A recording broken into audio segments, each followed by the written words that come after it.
Muy buenas noches. Rusia vuelve a estar en el primer plano de la política internacional, de la actualidad internacional, por su tensión diplomática con Turquía y su papel en la guerra contra el Estado Islámico en Siria. De todo ello vamos a hablar junto con la editora jefe de Gaceta.es, Rosa Cuervas Mons, con el embajador de Rusia en nuestro país, en España. Se llama Yuri Korchegin y ya les saludamos, señor Korchegin. Señor embajador, muchísimas gracias por atendernos y abrir las puertas de Intereconomía y de Gaceta.es para poder charlar con usted. Gracias. Bueno, señor embajador, su país está envuelto en un grave incidente diplomático con Turquía por lo ocurrido el pasado martes, por el ataque por parte del país turco contra un F-16 ruso.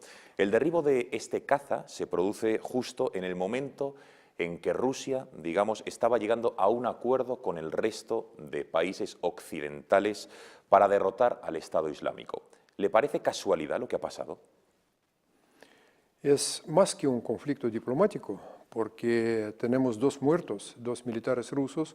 Uno es el piloto del avión que al catapultearse del avión derribado, lo ametrallaron desde la tierra, lo que contradice totalmente al derecho humanitario internacional, que prohíbe explícitamente ametrallar o cazar a los pilotos de aviones derribados que se salvan con paracaídas. La Convención de Ginebra y otro, un marine del grupo de rescate que estaban buscando precisamente a esos dos pilotos y que gracias a Dios pudieron salvar a uno. No es casualidad, es verdad lo que usted dice, según nuestra convicción, además de lo que usted dijo. También hay una coincidencia muy, digamos, extraña cuando este ataque se produjo justo después que aviones rusos empezaban a atacar los convoyes con el petróleo ilegítimo que circula por ahí. Señor embajador, ¿cree que hay por parte de Turquía o de otros países de la Alianza un interés en evitar el acercamiento entre Rusia y la OTAN? El OTAN, en primer término, no está involucrado en la solución del conflicto sirio. Por ello, se trataría, si vamos a interpretar su pregunta, de lo que este accidente seguramente impide la cooperación que se perfilaba ya en una manera bastante clara. Más, diría yo, usted ha escuchado cómo la parte rusa, nuestro presidente, ha definido lo que ha pasado. Es un puñalazo a la espalda de los que verdaderamente luchan contra el terrorismo en Siria. Vayamos a Siria, habla usted de Siria. ¿Qué balance podemos hacer de la guerra contra el Estado Islámico en ese país, concretamente en Siria? ¿Quién está ganando? ¿Está ganando los terroristas, el Estado Islámico, o los países que están luchando para derrotar el yihadismo? ¿Quién gana de momento? Para tener una victoria se necesita una alianza verdadera de todos los que están contra el terrorismo. Los hechos lamentablemente nos enseñan de que la coalición que ya luchó durante todo un año o más contra el terrorismo en Siria, no ha logrado unos resultados visibles, pero que el territorio que ocupa así llamado Estado Islámico se aumentó. Cuando Rusia entró, empezaron los ataques efectivos y eso se nota y es fácil de comprobar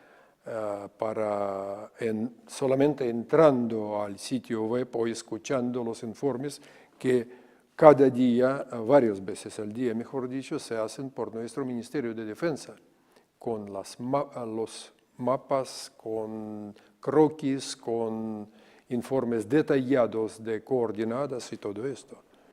Con lo cual, ¿cree que el Estado Islámico cada vez está más débil gracias a la participación, entre otros países, de Rusia? Prematuro hablar de ello, a mi juicio, pero seguramente los ataques de las fuerzas de aviación cósmica de la Federación de Rusia hacen un daño importante, sobre todo cuando afectan los depósitos de armas los depósitos del petróleo ilegal, los campos de entrenamiento, los convoyes que van, y como ustedes han escuchado, quizás se dijo que son a veces decenas de kilómetros que ocupan esos convoyes por las carreteras y territorios. Imagínense cuántos trucks, camiones deben participar en ello.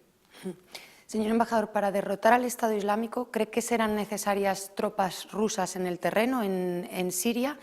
Y por otro lado, ¿qué condiciones se tienen que dar en Siria para que Rusia dé por terminada la misión, para que diga misión cumplida?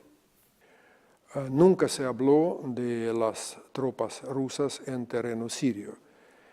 Más, diría yo, por eso nosotros decimos que las únicas tropas que verdaderamente luchan in situ en terreno son las tropas del gobierno sirio.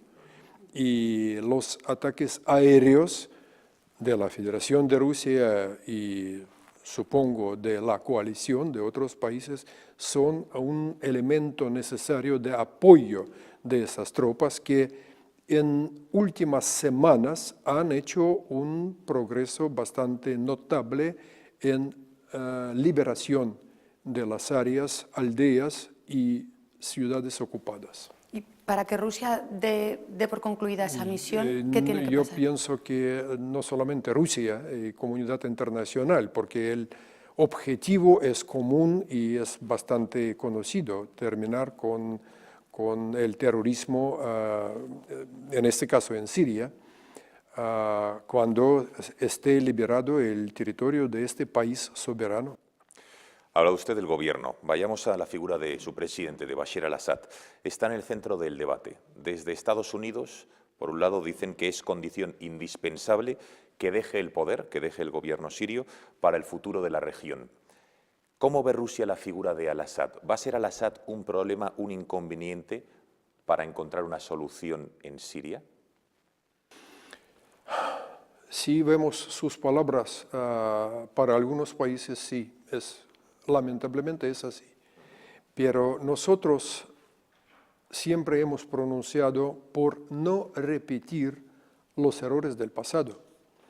Lo que se ha hecho en Irak, lo que se ha hecho después, pasando varios años en Libia, tratando de convencer a la comunidad internacional de que solamente la caída o, digamos, apartar un líder, sea un dictador, y se puede denominar como quiera, significaría o resultaría en surgimiento rápido de un Estado democrático, una vida pacífica y buena para la población, resultó una fantasía que nunca se pudo ni realizar ni comprobar y lejos de realidad. A lo que vemos, por ejemplo, en Libia, no tiene nada que ver de lo que se había prometido con la salida, digamos, en aquel caso forzosa, de un líder. Por ello, la posición nuestra es siempre decir que primero hay que acabar con el terrorismo y después el propio pueblo sirio debe decidir qué gobierno, qué líder y qué composición del gobierno tiene que tener. Y no por un dedazo. Yo empecé mi carrera en un país donde escuché ese término, digamos. No por un dedazo desde el exterior. Un país soberano debe definir quién será el gobernante. Señor embajador, ¿cómo juzga la gestión de España en toda esta crisis? ¿Cree que está actuando de forma determinante el gobierno de Mariano Rajoy contra el terrorismo islamista? No corresponde a un embajador extranjero definir la actitud de un gobierno soberano de un país aliado, hermano como España. Pero hemos notado, claro, la posición muy a favor de encontrar una solución en Siria. Varios reuniones que gracias al gobierno español se realizaron aquí en España de la oposición siria, y entendemos que todo eso fue en búsqueda de una palanca, un apoyo el esfuerzo de la comunidad internacional de encontrar una solución. Además, España, como miembro no permanente del Consejo de Seguridad, hace un gran trabajo para apoyar todos esos esfuerzos. Esto en cuanto al papel de España, pero, señor embajador, el atentado contra un avión ruso cuando estaba sobrevolando el Sinaí y que causó la muerte de 224 personas fue una clara represalia, podemos decir, por el papel de Rusia en Siria. ¿Teme más ataques contra Rusia y quizás en suelo ruso, dentro de su propio país? ¿Temen estos ataques del terrorismo? Lamentablemente, no fue el primer ataque contra Rusia del terrorismo internacional. Como España ha conocido que es un cobarde y vil ataque del terrorismo, Rusia ha conocido varios que han sucedido en el transcurso de los años 90, el de teatro en Dubrovka, que si comparamos lo que ha pasado en París, por ejemplo, y muchísimos, muchísimos más. Eso está en una serie de los ataques que efectúa el terrorismo internacional contra Rusia. Por eso, temer, yo dudo que el pueblo ruso puede temer a alguien o a alguien, pero las medidas necesarias se toman, indudablemente, en mi país, Cuando habla del para terrorismo, no permitir claro, que claro. se repita. Ahora hablaremos de esas medidas, pero cuando habla del terrorismo internacional, ¿se refiere a cualquier tipo de terrorismo o al terrorismo islamista, en este caso, del yihadismo? Ahora la lucha internacional está concentrada con el terrorismo representado por radicalismo del así llamado Estado Islámico. Una de las consecuencias, señor embajador, de la guerra civil en Siria es lo que se ha llamado la crisis de refugiados. ¿Cómo ve Rusia esta crisis? ¿Se sitúa más cerca de la postura de Víctor Orbán, por ejemplo, que defendía el control fronterizo y que ahora es una postura que asume, por ejemplo, el primer ministro francés, después de que se haya confirmado que 2 de los terroristas suicidas habían entrado junto con otros refugiados por Grecia? ¿O es más partidario de abrir las fronteras en esta crisis humanitaria? Rusia no forma parte de la Unión Europea y usted habla de los países que son parte de esta unión y que resuelven el problemas en la sede entre sí, entiendo. Pero hablando de cuestión de refugiados, usted seguramente conoce que Rusia es el segundo país del mundo al acoger a los extranjeros, refugiados y otra gente, con casi o más de 11 millones de personas. ¿Sabía usted que casi 1 millón de ucranianos están ahora refugiados en Rusia? Y por eso, ¿cuál es la política fronteriza de Rusia? ¿Cómo Tenemos controles fronterizos, indudablemente. Hay un procedimiento hecho y se puede consultarlo también en nuestras páginas web de sección consular o el consulado general que tenemos en Barcelona. Y con este procedimiento una persona puede convertirse o en refugiado o solicitar la posibilidad de trabajar en Rusia temporalmente, por ejemplo. Pero todas las normas internacionales y internas rusas, según la legislación que tenemos, se cumplen, indudablemente. Y entonces, esta es la política respecto a fronteriza, pero una vez que una persona haya entrado en Rusia, ya sea un inmigrante, ya sea un asilado, ¿cuál es la política del país, la política de Rusia, para que acepten las leyes, los códigos y las conductas que rigen a los rusos? Porque hemos visto que en otros países de Europa, pues oye, se forman guetos, la inmigración musulmana en muchos casos no se adapta y viven a las afueras de la ciudad, o una parte de ellas. ¿Qué hace Rusia con la persona que llega a sus países para que acepten los códigos y las leyes del país de Rusia? Rusia y pueblo ruso en general es un pueblo muy hospitalario, como se conoce históricamente. Pero la idea nuestra que tratamos de transmitir a todos los que acogemos, a todos a los que damos la bienvenida en Rusia, es que si vienen a nuestro país con buena voluntad, trabajar, refugiarse, no sé, formar familia, tienen que aceptar y nuestras leyes, y nuestras costumbres, y nuestras tradiciones. Nadie niega que ejercen sus propias tradiciones, pero a nosotros nos parece formación de unos, como usted dijo, guetos o Chinatowns o algo así, no es un formato que apoya y ayuda a, digamos, una asimilación y conocimiento más profundo de un país que te dio las condiciones para que puedas vivir en él. El presidente ruso, Vladimir Putin, ha hecho gala de una firme defensa de la identidad cristiana y de la familia en Rusia. ¿Por qué defiende esta convicción y qué resultados está dando en la sociedad rusa?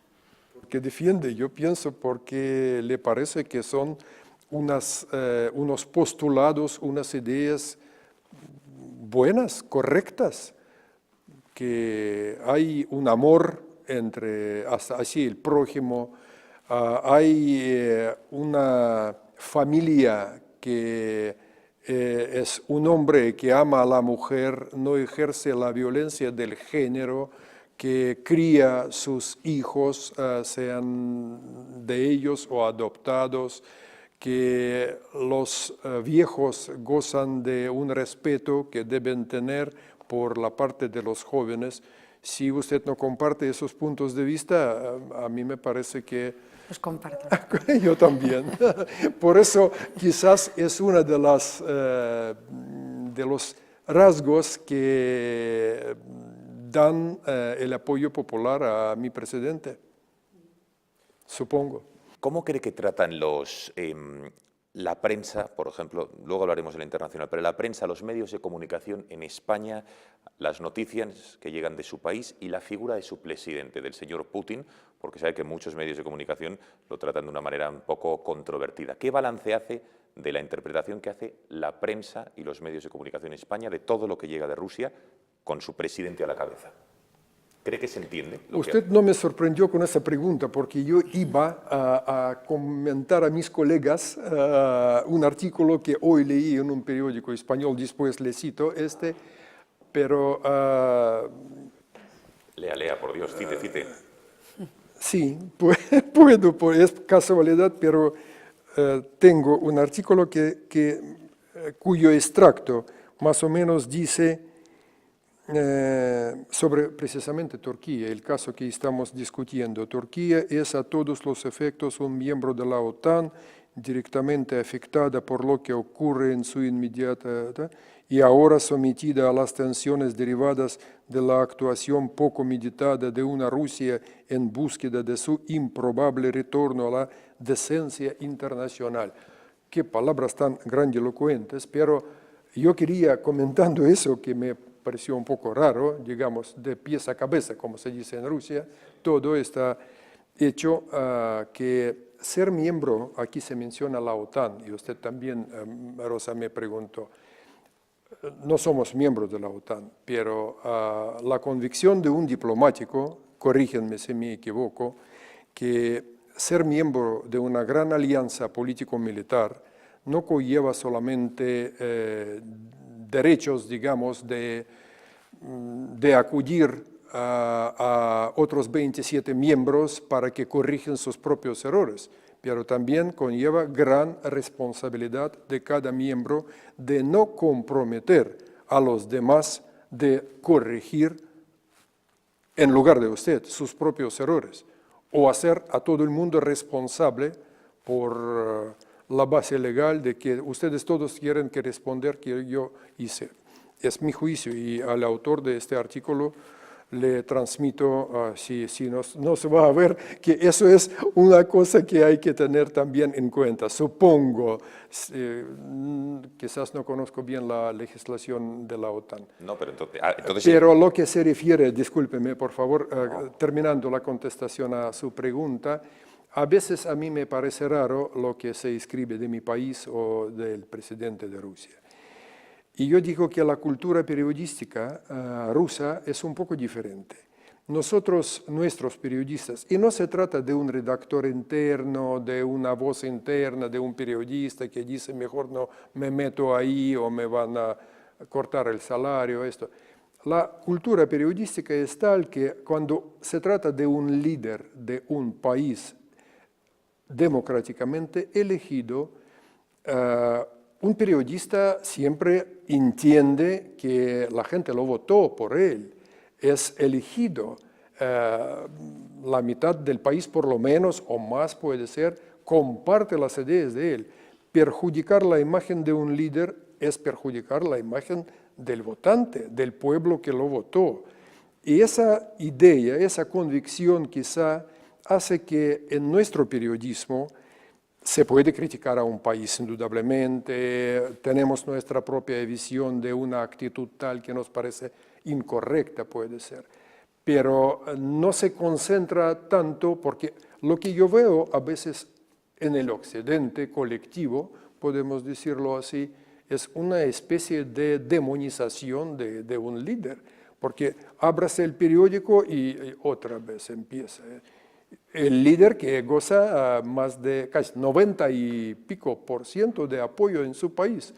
Ojalá los que escriben esos periódicos en esos términos tendrían un apoyo parecido. Señor embajador, nosotros tanto en Intereconomía Televisión como en Gaceta.es notamos que por parte de nuestros lectores y telespectadores hay un cambio de percepción hacia Rusia por los comentarios que escriben, incluso de asombrarse del papel que está asumiendo Rusia, se sienten cercanos a esa defensa de una identidad determinada. ¿Usted como embajador de la Federación de Rusia en España ha notado algo parecido? ¿Cómo valora esto?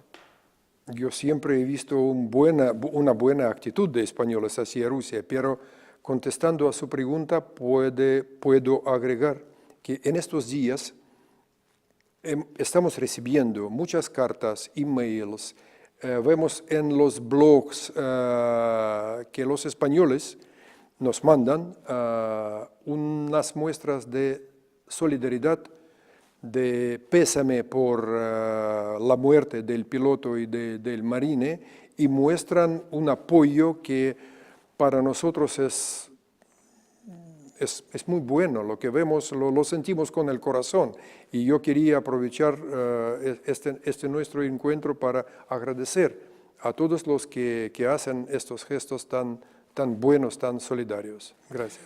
Pues señor embajador, muchísimas gracias por haber atendido a los micrófonos, a las cámaras de Intereconomía Televisión, de Gaceta.es. Le damos las gracias por su tiempo y muy buenas noches. Gracias, muy buenas noches. Muchas gracias.